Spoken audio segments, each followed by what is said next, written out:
Mitra kaum dangu wilujeng tepang dangu deui sareng acara matuh dongeng. Mang Jaya nuju ngabantun carios judulna nyaeta Talaga Hideung karya Kilih. Nalika urang paturai dina bagian ka-7 parantos dugi ka Paringga sareng Asmadi nuju ngadu wawasen tina urusan manehanana ngaluarkeun ilmu panemu campe pamakena. Da eta bedog nepi ka milei.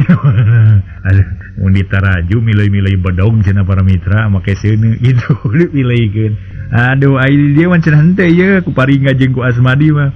Aduh, hebat ya. Mangga wilujeng ngadangukeun dina bagian kadalap.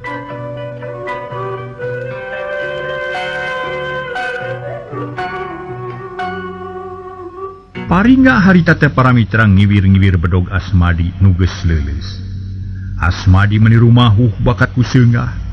Tetela para mitra, Paringga teh lain lawan enteng-enteng, tapi Asmadi teu nemongkeun rasa reuwas, pok ngajawab. Lain lilin tapi bener beusi, ngan bae beusina beusi ngora teh. Babari milai lamun kapanasan, cing ka dieukeun lah urang benerkeun. Bedog dibikeun ku Paringga. Tuluy diurutan ku dua ramo di lalempeng sangkan mangrupa deui kawas tadi. Akhirna balik deui ka asal sarta teuas deui jiga biasana. Yo pake seukeut aing mageda.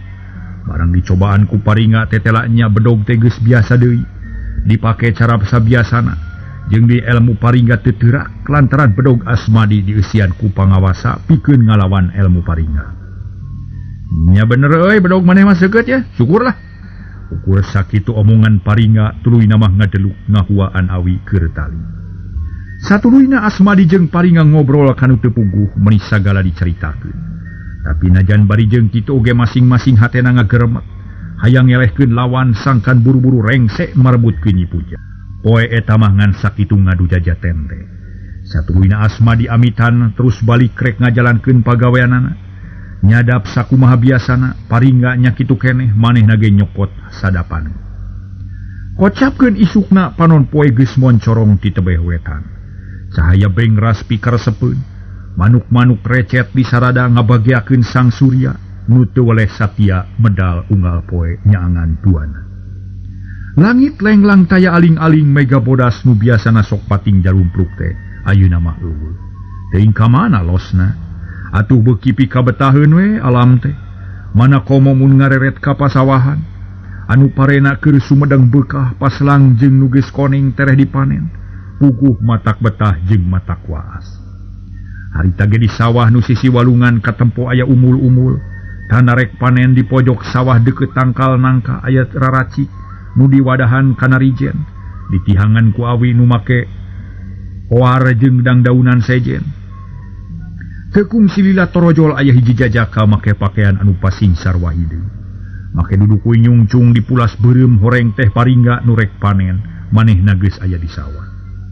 Bagja aing ieu mah moal burung untung panen teh ya. Lantaran parena kanal jeung bener. Kecara taun ka tukang keur carang teh hapa jeung loba hama. Cek Paringga omong sorangan, leungeun katuh nyekel etem. Geus biasa mun panen teh sok ku sorangan, tara ngajak batu rebasana teh kagok sawah nangan saeutik. Keur kitu kurunyung Asmadi datang geus janji ti kamari. Yen poe eta rek mantuan dibuat ka Paringga tapi datangna teh lengo. Teu mawa etem atawa dingkul, teu mawa tali-tali acan. Barang jol ka sawah ditanya ku Paringga. Ih, ari maneh rek dibuat? Naon maneh teh Asmadi? Mawa etem atawa henteu maneh teh? Tuh sabab kuring mah teu boga sawah tara dibuat. Jadi bae teu boga etem. Tapi da teu kudu bingung da ngalapare mah teu kudu ku make etem. Aya cara sejen leuwih gampang. Make naon gampang teh asa teu umum teh? Hanya ku mangke we mending ge ayeuna mah lah. Dudukeun pigaweunana narek ti mana heula? Ti belah kulon atawa ti kaler? Yang dilamun geus diala rek diakutan ka mana? Pan eueuh saung ieu teh. Asmadi rarat-reret nempuan saung tapi eueuh. Da Paringga teu boga nya ngalapare mah ti ditu mimitina tuh. Tuh nu dicirian ku oar jeung daunna sulangkar. Mun geus meunang loba tumpukeun di pojok belah kidul, ge urang akutan ka saung Mang Uhim. Miluna neun di dinya sakedeung mah. Jawab Paringga bari tanyak tunyuk. Nah, gatuh we geus. Urang pigawe sugan bisa, tapi kuring mah yang nginum heula ye, aya cai teh atawa eueuh Paringga. Aya cai mah tuh di itu deukeut sasajen. Paringga nunjuk ka tebeh kaler kalayan teu loba carita deui. Asmadi muru kalebah dinya. Sanggeus nepik kana batokna, Cur nyicikeun cai teh tina teko, lek minum sanggeus seubeuh ngaheum-heum cai sapinuhna dina sumur. Duh nangtung sabrot ngaburakeun cai kaluhur. Bring aya manuk loba narebuan, sora meni ngaguru handaruan. Cahaya panon poe kahalangan atuh jiga dinu ieuh we. Jidinya teh ieuh kahalangan ku manuk-manuk nu halibar di luhur. Ulu. Aya manuk naon teh Asmadi? Ceuk Paringga kageteun manehna tangah bari nyekelan eten. Manuk piit jiga mah rayangeun barang hakan. Keun bae da boa naon-naon paling rek ngaliwat unggul. Temal Asmadi bari tuluy diuk dina galeng. Ku siwal ngabijilkeun dompet bako sanggeus ngalinting perenyun udud. Keke. Nah, aya manuk loba-loba teuing euy. Manuk siluman teh. Atuh aing tempokeun we ku maneh. Paringga tangah. Panon mureleng ka manuk-manuk nu hibar luhureun sawah. Meni pabuis lobana geus teu kabilang tina awahing ku loba. Teteh lapisan manuk piit meni ngabring bari ricit di sarada. Paringga teh nyarita manehna ukur bengong colohok.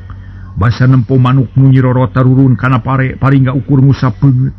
Bari narik napas panjang. Teu bisa nyegah kana datangna manuk-manuk piit. Puguh rombongan manuk teh aratoheun areunteub dina rangeuyan pare. Meni pasedak-sedak bakat ku loba. Ungarangeuy dieunteupan ku genepan. Atawa ku 7 manuk recot maracokan pare jongjon naker. Jadol euy geuning kahakanan pare aing manuk teh. Manuk nanahaun teh loba-loba teuing euy. Silaka mun kieu mah yeuh.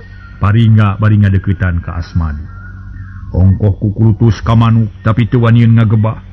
Lantaran manehna ngarti tangtu teh manuk-manuk. Lain manuk samanea sanggeus nepi ka Asmadi gek diuk dina galeng dieureun Asmadi nu keur malenyun udud. Kelanan, uring mawa ka ngamimitian dibuat lantaran hayang udud heula yeuh ngarasa se. Teu kudu rusuh da moal lila dibuat malah sakitu mah. Ceuk Asmadi miheulaan nyarita. Bul niupkeun haseup udud. Lumayalah peker udud mah. Dek kirek arek ongkoh. Kop atuh kabeneran kuring boga bako mole seungit ya. Pamer aki usrip. Asmadi mikeun dompet bako ka Paringga. Kop ditampanan tuluy ngalinting salah senaker. Kocapkeun para mitra manuk-manuk piit kabeh geus tarurun kana pare. Atuh meuni katempo ti kajauhan pare nu tarina koneng umyang jadi semu hideung lantaran katutup ku ribuan manuk nu eunteub dina rangeuyan. Sora meuni ricit mata keueung lantaran manuk teh leuwih ti misti. Lobana teu akur jeung kabiasaan di dinya. Memang ari manuk piit mah loba tapi sabubuhan ge tara nepi ka kitu paling ge 50 siki. Paringga itu pare di hakanan piit na diantep wae ku maneh. Asmadi nunjuk kana pare nu geus rugul di hakanan manuk piit. Lah, keun bae ka palang beak lah dewek mah. Wah, naon teh moal ngarasa lebar ku pare. Loba keneh rejeki mah ladang gula ge can kadahar kabeh. Ieu deui we tibanga pare teu lebar teu sing dewek mah lah. Keun wae sina sebeuheun heula manukna. Oh, syukur ari sadar jeung tumarima mah. Ulah sok ada subaha matak panas kana hate. Mending kita tarima we ku kasadaran. Tang tuh ku kesadaran mah. Mun teu sadar mah teu eling meureun. Yah, urang balik Asmadi. Keun bae pare mah sina beak manuk. Paringga nangtung panon melong ka Asmadi nu diuk keneh bari udud. Nah, make balik lain rek panen. Kebahakeun we atuh manukna. Lah, ceuk dewek di kapalang beak keun bae sina dihakanan manuk. Dewek mah suka lantaran dihakan ku manuk mah sakitu lobana. Yo lah urang teu kudu cicing di dieu. Urang balik we lah. Keukeuh asa Paringga ngajakan balik. Moal balik kuring mah lantaran niatna gerek mantuan dibuat ka maneh. Ngarah boga catu.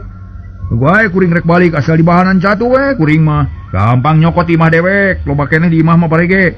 Yuk urang balik Asmadi. Ayo ari keukeuh jeung beuteugeuh mah. Teu kitu ge lah hoream digawe teh hayang cicing tumanina. Hayang ngareureuhkeun ka cape. Pupurieun mun keur nyadap tara bisa reureuh pisan. Asmadi tungtung namah nurut manehna balik jeung Paringga. Bari leumpang ngobrol ngaler ngidul sagala dicaritakeun. Paringga teu aya tanda-tanda kaduhung nempo pibuateun beak ku manuk. Biasa we cara sasari, malah mah kalah ka atoh da paromana marah mah. Teu kacatur di jalana para mitra sadaya. Paringga jeung Asmadi geus tarepi ka lembur. Cilamping lemur teh satadina mah Asmadi rek tuluy ka imahna. Tapi manehna ngarasa panasaran hayang nyaho kana ketak sobatna. Narek kumaha sabada pare beak ku manuk atuh pok nyarita. Paringga, kuring daya nganyang ka imah maneh ye can seubeuh ngobrol teh lah. Kumaha rek ditarima tawa moal? Lah nyaka dewek teh rek kaleuweung ayeuna mah. Moal bisa narima saya mah kajaba mun daek pas sore. Eta mah heug wae tak kitu ge lah. Ku dewek rek dionang ali sore mah kumaha daek? Orek naon kaleuweung wayah kieu? Asmadi heraneun. Panon melong kana beungeut paringga nu katara aya parobahan matak curiga aya perlu da butuh jelema mah. Nungtut ha, jika atuh balik heula mah engke kira-kira banci asar datang ka imah dewek. Tog atuh. Akhirna duanana papisah. Asmadi lempeng mapai jalan desa. Hari paringga nyimpang ka katuhu tuluy mapai jalan satapak nu berasna ka sisi walungan Cipancar. Maksudna rek kapanggulaan satuluyna mah rek kaleuweung. Kocapkeun Asmadi sadatangna ka imah tuluy mikir. Neguh kana paniatan paringga nu sanyana. Lila-lila ngarasa panasaran hayang nyaho kana naon-naon nu rek dipilampah ku paringga. Atuh teu panjang mikir deui Asmadi ngajewang bedog jeung duduk kuy kenceling ini rek nuturkeun sobatna ku cara demi. Harita panon poe beuki luhur panas karasa beuki moreret. Manuk-manuk recet disarada dina tangkal kai. Siga nu kakawihan ngabageakeun Asmadi nu kakarek jebul di kapaleuweungan. Hawa karasa seger. Matak jag-jag kana awak ari Asmadi harita teh leumpang bari rurat reret neangan paringga nu jadi sobatna. Di kajauhan kadenge nu ngadekan tangkal kai, reg Asmadi eureun sirah dengdek ngadedengekeun eta sora hayang jentre jeung tetela. Oh masalah tangtu teh si paringga keur ngalasuluh. Keunah ku aing rek diintip na kumaha cenah saterusna. Sanggeus boga pikiran kitu Asmadi leumpang deui lalaunan. Ngajugjug ka tempat datangna sora. Leumpangna para mitra lalaunan dipilih ku sora angin. Menebak kanadang daunan sora pating kerese kawas nu ngahiap-hiap manuk leuweung jeung sato-sato sejen. Rame di sarada patemalan ngababaraha teh Asmadi nu harita ngadak-ngadak jadi deg-degan kawas rek manggih kareuwas. Akhirna serog ka hiji tempat sora nu ngadekan tangkal kai beuki tetela. Asmadi ngajanteng hanapeun tangkal kibanen. Panon teu boleh rarat reret nempuan kaayaan di dinya ceuli meuni rancung-rancung we. Can kanyaho, ana sada teh jalma ananya. Datu di situ jika ada matu palebah tangkal terep. Asmadi tuluy leumpang bari sasalingkeran.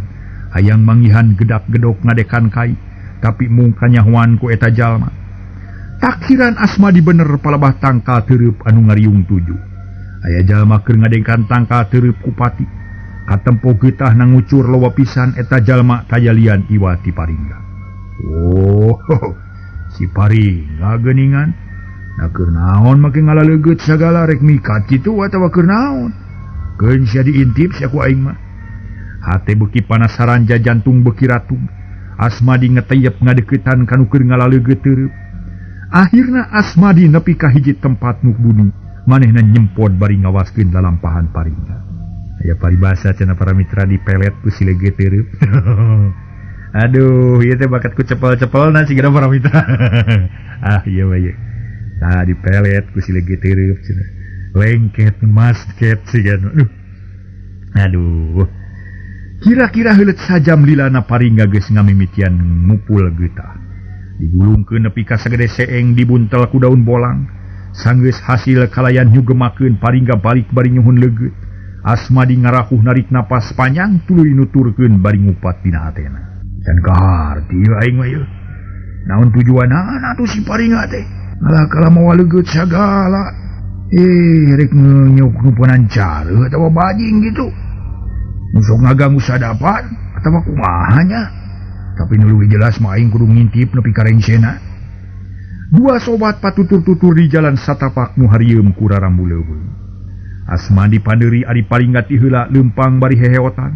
Paringga bangun bungah naker manehna gede harepan.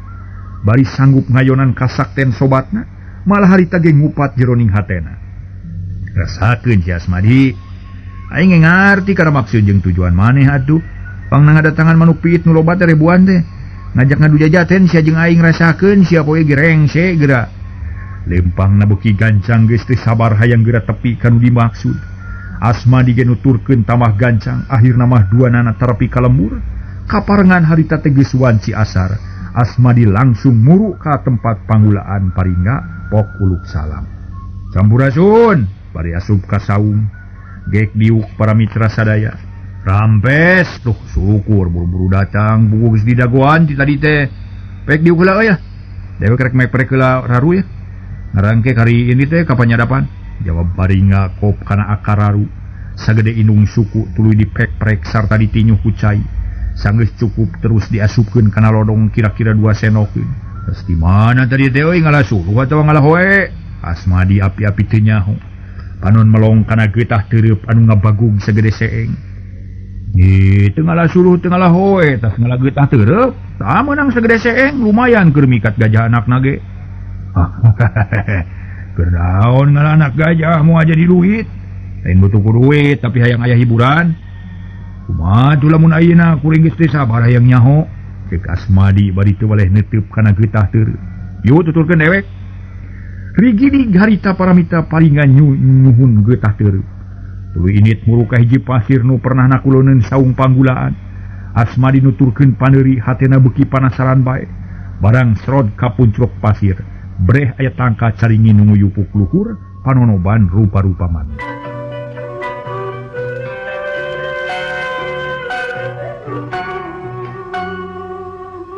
harita Paringa tuluy nyarita pek tempokeun kumaneh dewek rek migawe sakabeh rencana ye ieu tangka caringin rek di bulan kuleget teureub kabeh susuganan manuk loba nu euteup di dieu cek Paringa bari ngecagkeun leget rek mikat manuk maneh teh Paringa mana jontrot na atuh dewek rek mikat manuk tapi teu perlu make jontrot cukup ku dicalukan di kajauhan ge pasti daratang ka dieu pek bandungan kumaneh Asmadi diuk dina akar caringin nempokeun Paringa nu geus ngamimitian digawe dahan caringin di bulan kuleget kabeh nepi kadahan anu pangleutikna dina digawena tetela apik jeung taliti teu aya nu kaliwat dina waktu nu singket tangka caringin geus robah rupa jadi bodas sabab dibungkus ku leget teureub jerot Paringa turun tuluy nyampeurkeun ka sobatna gek diuk bari suraseuri nandakeun nu sugemaha teh kumaha saterusna ieu Paringa tong loba omong langke ge nyaho sorangan cicimelanana ha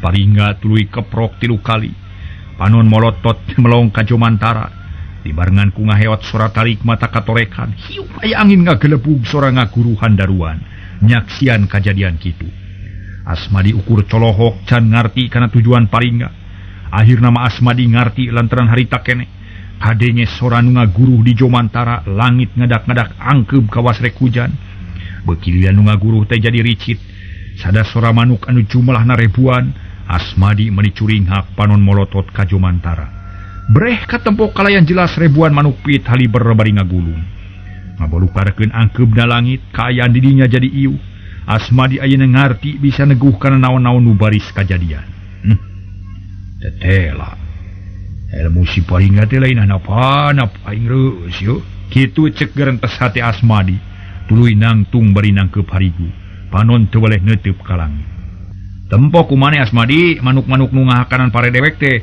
geus daratang ka dieu tangtu geus seubeheun nyatuna atawa parena memang geus beak bandungan kumaneh ye naon nu baris kajadian nya tangtu kuring mamilu nyaksian sarta rek mariksa narima naon-naon nu jadi kanyataan maneh memang hebat Paringa euy ulah kamuji cenah kanyataan mah kerum sada angin ti langit ngaguruh lir hujan silantang sora manuk beuki tarik ngaguruh ngadeukeutang tangka caringin akhirna ribuan piit areunteup di dahan caringin pahibut kawas anu sieun beakeun tempat silih tumruk silih tupak barang crek kana dahan kai kabeh teu bisa hojah deui lantaran sukuna rapet kana leget anu kacida rapetna atuh manuk-manuk piit ukur bisa disada bari pating karapak jangjangna beuki rapet ka bulan leget dina awahing kuloba-lobana cenah para mitra tangka caringin nu sakitu gedena teh teu kuat teu nahan dahana menod kahanap berat ge ribuan manuk piit anu tih aduh pinuh kuwangsal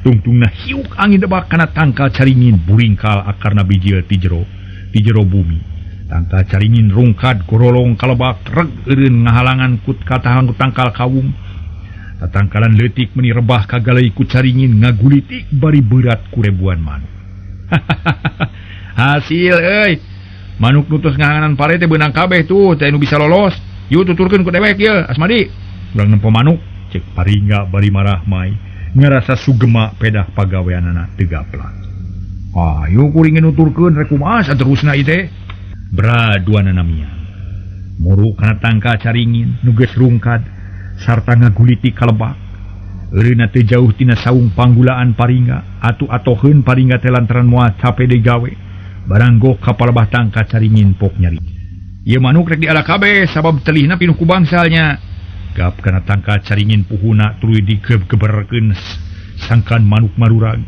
ajaib manuk nu rapat kana leugeuh teh raceng lalesotan tuluy numpuk hanapeun saung panggulaan.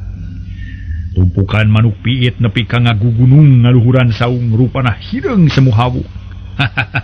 Tembokeun maneh Asmadi kumaha hasilna ye? Asmadi teu nemalan. Manehna ukur gogodeg bari melong kana tumpukan manuk piit anu geus pararae. Harita paringa ngadeuketan kop kana manuk nu pangluhurna. Tuluy telihna dipencit bururu bangsal dibijilkeun. Ditanean ku giribig nu geus disayagikeun. Gaplah nyintali teh ye. Pare gegesan kapaksa jadi bangsa kudu diwadahan kana telebugnya. Tapi aya lusna sangkan babari neuneun. Nuhun Asmadi manuk-manuk maneh geus mantuan panen kadewek ye. Ngan hanya kale manuk-manuk maneh paeh kabeh. Sabab kagiles ku tangka caringin teh. Dina dewek kari ngabijilkeun pare tina telih manuk euy. Nah, kuring aku kana keunggulan maneh lah. Tetela bisa keneh nandingan ilmu kuring. Begitune kuring rek mantuan pikeun ngabijilkeun bangsa tina telih manuk, cek Asmadi bari ngadeuketan. Pek atuh kumaha carana sakan gancang? Kieu carana mah yeuh. Asmadi nyuplak duduk we tuluy dikebutkeun kana tumpukan manuk aneh manuk teh robah wujud jadi kalakai. Garing anu masih keneh rabeng katebak ku angin dina duduk we. Beuki lila beuki orot tungtungna manuk teh beak kabeh pulang jinis jadi kalakai. Sedengkeun hareupeun paringga jeung Asmadi numpuk bangsal kira-kira 1000 katieun. Ai. Nah jadi kalakai euy kumaha ieu teh? Paringga api-api heran. Padahal hatena surak sabab geus bisa nandingan kasakten Asmadi. Nya teu kudu heran. Manuk piit nu sakilobana memang ciptaan kuring. Minjem wujud kalakai nangka. Taina balik ka jinis, pare geus salamet aya di tempat. Nya syukur atuh rek kitu mah ku dewek kaharti euy jeung katarima euy. Kurang duaan cenah unggul jeung asor euy. Cek Asmadi. Duanana sasalaman bari salih teuteub. Nyeh sareuri sup ka saung. Tuluy dariuk dina palupuh sajongjongan mangaharuleng teu aya nu nyarita. Sabab asa eueuh pi omongeun, tapi lila-lila pok Asmadi ngomong. Paringga. Urang geus lila ngadu jajaten ye dina raraga marebutkeun Nyi Puja. Taina kumaha tuluy na ye rek kumaha karep maneh? Nya teu kudu eleh atuh, kudu aya nu eleh salah saurang.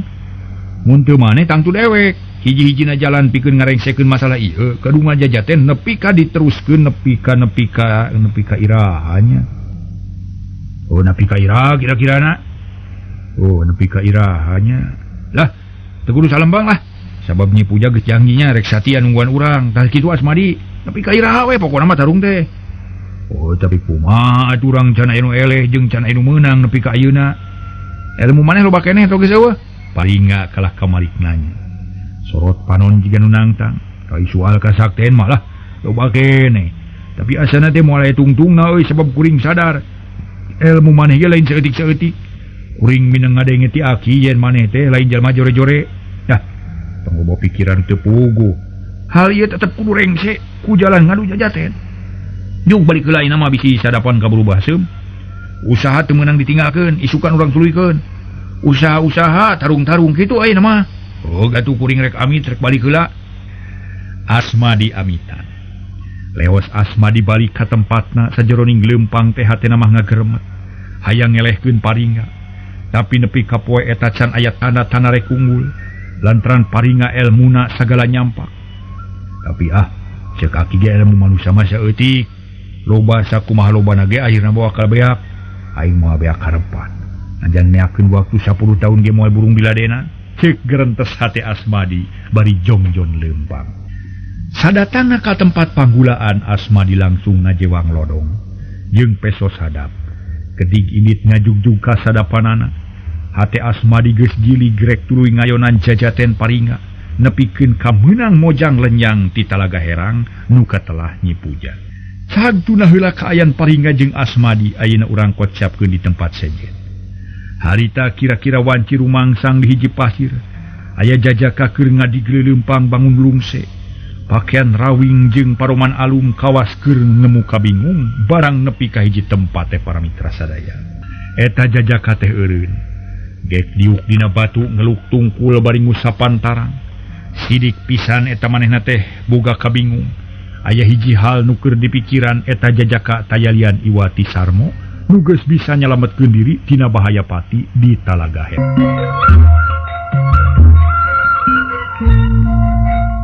Sarmo harita keur nginget-nginget nu kajadian, nyawang pangalaman nu geus kaliwat. Di pikiran jeung dilenyepan dicokot intisarina pikeun namahan luang. Sabab dina kajadian eta, manehna jadi sadar yen dirina loba keneh kakurangan.